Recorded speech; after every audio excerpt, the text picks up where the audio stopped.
Niki minta penangguhan penahanan ini kira-kira bisa dikabulkan nggak sih Bang sama majelis hakim? Oke, Abang sebagai praktisi hukum gimana? Terima kasih. Saya jelaskan dulu dasar hukumnya ya. Dasar hukum penangguhan penahanan ini kan sudah diatur jelas di Undang-Undang Nomor 8 Tahun 81 di pasal 31 ayat 1. Siapapun berhak untuk mengajukan permohonan penangguhan penahanan baik kepada penyidik ataupun melalui kejaksaan, kepolisian ataupun ke majelis hakim. Akan tetapi terkait penangguhan penahanan ini kan kita lihat case-nya dulu, kasusnya dulu seperti apa dan bagaimana. Nah, kalau yang kita lihat sekarang ini kan terkait kasusnya Nikita Mirzani, ya. Ini kan itu ya pertanyaannya, dengan ancaman tindak pidana pemerasan dan ada juga ancaman tindak pidana pemerasan dan tindak pidana pencucian uang. Itu kan jelas diatur ancamannya pun itu sungguh luar biasa. Ancaman 20 tahun. Ya, kalau saya rasakan ini kan sudah proses sidang. Itu satu. Yang kedua, ini kan sudah berjalan. Ya kalaupun mau diajukan permohonan penangguhan penahanan itu sejak awal persidangan dan bukan sudah pada saat sudah selesai pemeriksaan saksi ahli dan yang lain-lain. Itu kami rasa kalau kami sebagai praktisi hukum itu sudah tidak dalam waktu hal yang wajar atau sudah hal-hal yang sudah di luar kewajaran. Menurut kami agak ya kurang kurang momennya sudah kurang bagus. Kita tunggu aja prosedur sampai dengan ada putusan inkrah. Bang, tapi selama Bang sebagai praktisi hukum advokat pernah nggak sih menangani klien yang tindak pidana pencucian uang Ya, dikabulkan penangguhan? Kalau selama kita melakukan permohonan untuk kasus-kasus seperti ini, kembali biasanya seperti ini. Kalaupun memang dari awal dia tidak ditahan, itu tidak akan ditahan. Tapi ketika dia sudah ditahan, ditetapkan sebagai status tersangka dan sudah pernah ditahan, itu jarang sekali itu dikabulkan.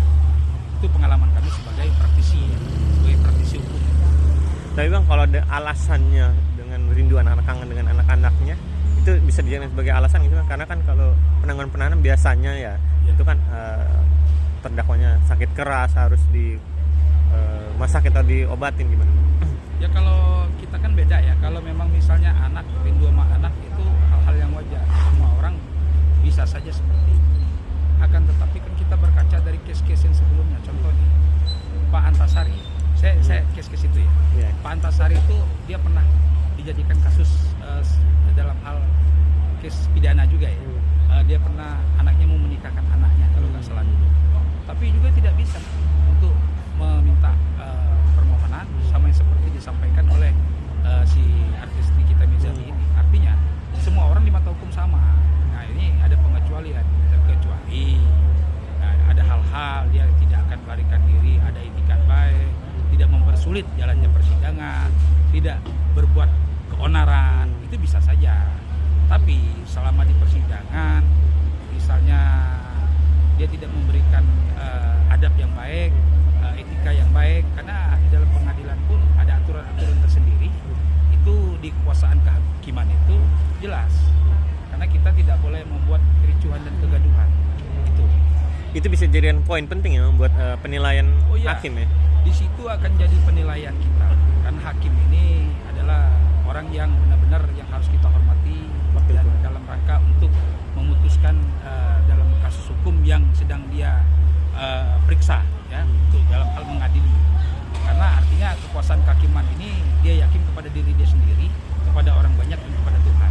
Itu undang-undang kekuasaan kehakiman yang menyampaikan seperti itu. Bang, terkait kita masuk ke pokok isi persidangan ya.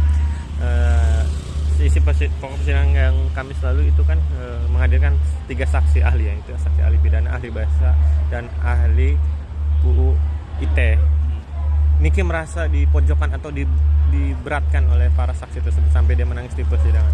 Abang menanggapinya gimana sebagai praktisi hukum? Kalau dari segi saksi ahli yang disampaikan oleh pihak kejaksaan itu kan itu adalah ahli-ahli hukum yang memang telah disiapkan oleh kejaksaan. Ya wajar dong, kejaksaan kan ingin membuktikan dakwaan dan tuntutan mereka nanti di kemudian hari. Nah, kita sebagai praktisi hukum, sebagai advokat dari pihaknya Nikita Mirzani, mereka juga harus mempersiapkan ahli-ahli itu dan mempunyai keilmuan tersendiri. nanti dalam hukum itu kan akan berbeda pendapat.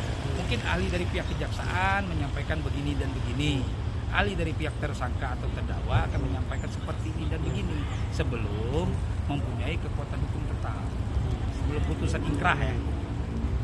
Bang, apalagi saksi dari Melvina ya kita sebutnya itu, Ya. Niki akhirnya dibongkar lah semua.